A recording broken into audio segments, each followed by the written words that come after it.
오늘 3부에서는요. 박영식 시사평론가님과 함께 한 주간에 올라온 정치인들의 SNS 게시물 집중적으로 분석해 보도록 하겠습니다. 박영식 평론가님 어서 오세요. 네, 반갑습니다. 자, 지난 주말에도 탄핵 찬반 대규모 집회가 있었고요. 국회의원들이 집회 현장을 찾아왔습니다.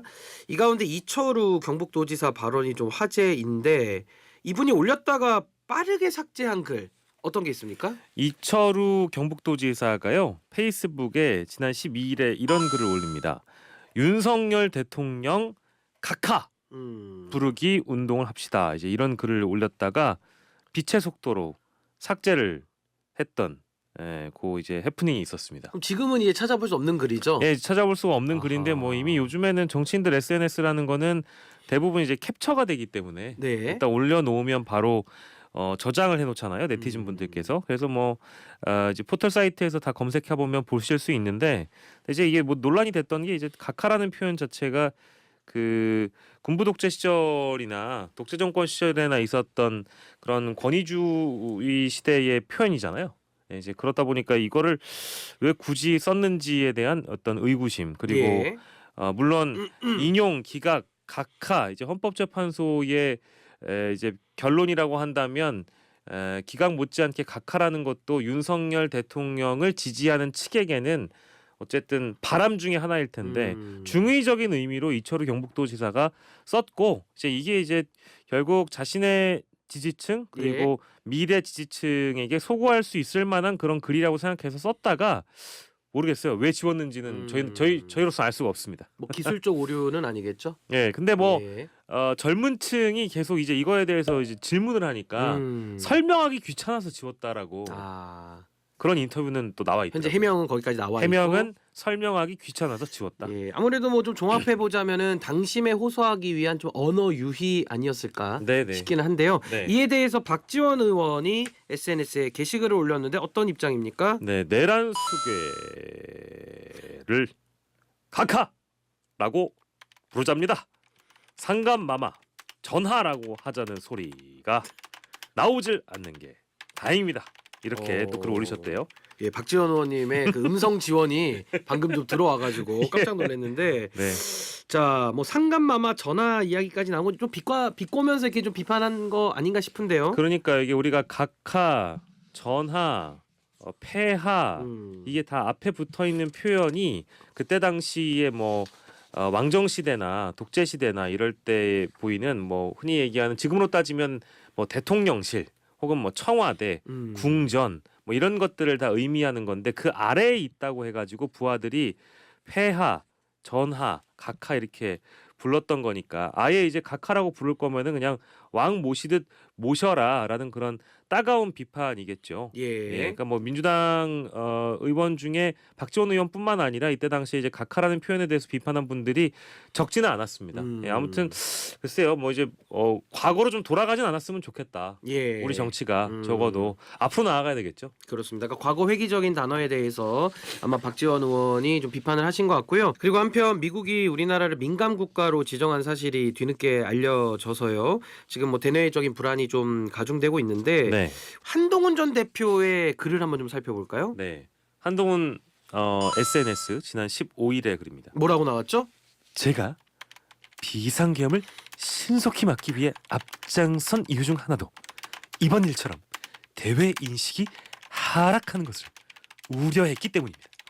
라고 이렇게 또 그 민감 국가와 관련된 의견들을 정치인들이 많이 내고 있고 특히 대선 주자 중에 가장 활발히 활동하시는 한 분인 한동훈 전 대표가 이렇게 올리셨는데 저는 소름이 돋았습니다. 어떤? 아니 그 우리 박영식 평론가님께서 여러분들을 이렇게 복사기처럼 이렇게 복사도 하시는데 가장 비슷했습니다. 아, 그렇습니까? 그 원본과 유사성이 가장 높아서 깜짝 놀랐는데. 근데 대외 신인도를 걱정하셔가지고 비상계엄을 막기 위해 앞장섰다라고 하는 거에 대해서 뭐 평가를 안 할 이유는 없죠. 높이 평가를 해야 되는데 잘한 건 또 잘한 일입니다. 근데 중요한 것은 이 민감국가 지정과 관련돼서 일대 실제 책임은 누구에게 있는가라고 보면 일단은 뭐 집권 여당 그리고 정부 여당이라고 부를 수 있는 국정 운영에 책임이 있는 세력들 아니겠습니까? 근데 그 중에 한 분이었거든요.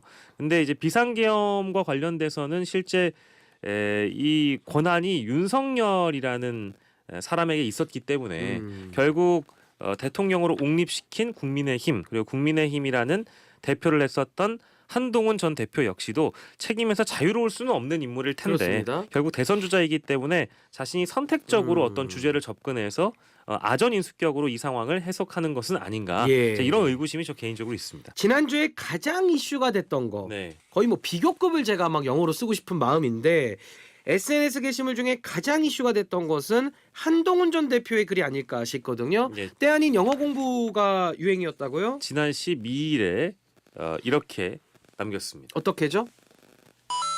Most dangerous man in Korea.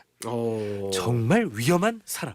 번역까지 좀 해주신 이렇게 좀 겁니다. 남겼습니다. 자, 아니 이게 갑자기 좀 뜬금없이 올라왔다라고 볼 수도 있는데 네. 좀 자세한 내용을 좀 풀어주신다면 어떤 내용일까요? 그러니까 이제 이재명 대표가 마찬가지로 대선 주자로서 이제 활동을 하고 있는 그런 상황이잖아요. 근데 대부분 대선 주자들의 비판은 이재명 대표에게 맞춰 있기 때문에 어떤 행보를 하든 어떤 말을 하든 대선 주자로서는 이제 위험하다라는 식으로 이제 해석이 되는 그런 경우들이 많이 있습니다. 예. 그래서 이재명 대표의 어떤 이 정치 행보나 그리고 정책적 접근이나 이런 것들이 상당히 위험하다. 그리고 실제 저희가 이 아침 저널에서도 다뤘던 적이 있습니다만은 실제 이 K 엔비디아 발언이 있고 나서도 여러 여당 주자들이 이 이재명 대표를 때렸었거든요. 예. 그러니까 이제 이재명 대표라는 사람은 한마디로 어떤 나라를 사회주의로 만들거나 친북, 친중 뭐 좌파 이제 이런 식으로 접근을 하면서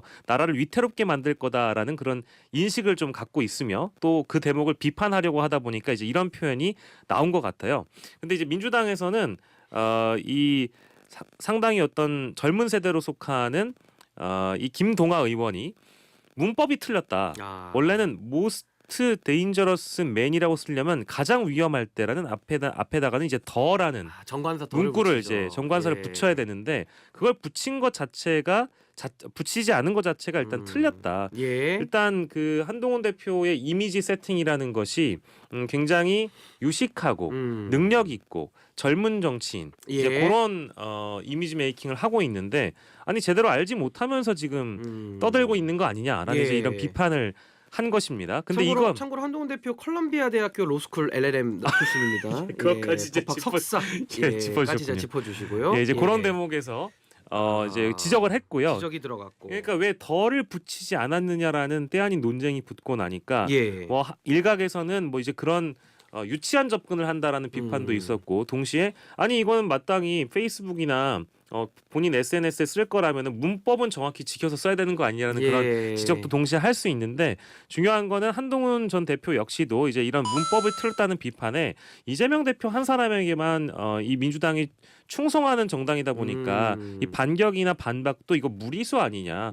VIP, Very Important Person이나 MVP라는 표현을 쓸 때도 마찬가지로 덜을 빼는 이유에 대해서 또 설명을 하면서 비판을 했거든요. 그러니까 이게 뭐랄까 영어 문법과 관련된 논쟁이 정치권에서 때 아니게 벌어지다 보니까 이제 여러 전문가들이 등장하면서 댓글도 많이 달고 이제 논란이 됐었던 그런 상황이었습니다. 아니 뭐 MVP는 Most Valuable Player라고 되어 있기 때문에 뭐 근데 이거 사실 영문법 논쟁 우리가 하려는 건 아니고 이걸 통해서 이 지금 한동훈 전 대표가 하고 싶었던 얘기는 맨 마지막에 있었던 것 같아요. 정말 위험한 정당.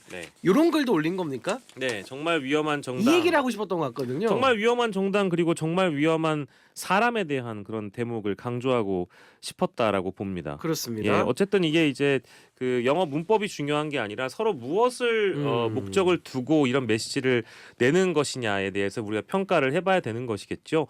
한동훈 전 대표가 이제 이런 지적을 해줬기 때문에 각자 머릿속에 떠오르는 위험한 정치인은 누구일까에 대한 평가를 하는 좋은 계기가 또 될 수 있을 것 같아서 그 대목도 함께 평가하고 가면 좋을 것 같습니다. 그 마지막으로 저희가 이제 아주 중요한 분 또 한번 성대모사도 들을 예정인데 마음에 드셨으면은 다들 좋아요, 구독, 유튜브로도 한 번씩 꼭 눌러주시면 좋겠습니다.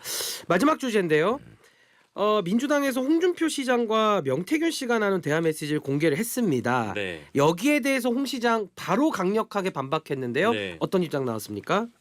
누구라도 이 카톡이 오면 의례적인 답장을 하는 게 동네인데 민주당에서 공개한 내용이 무슨 죄가 됩니까?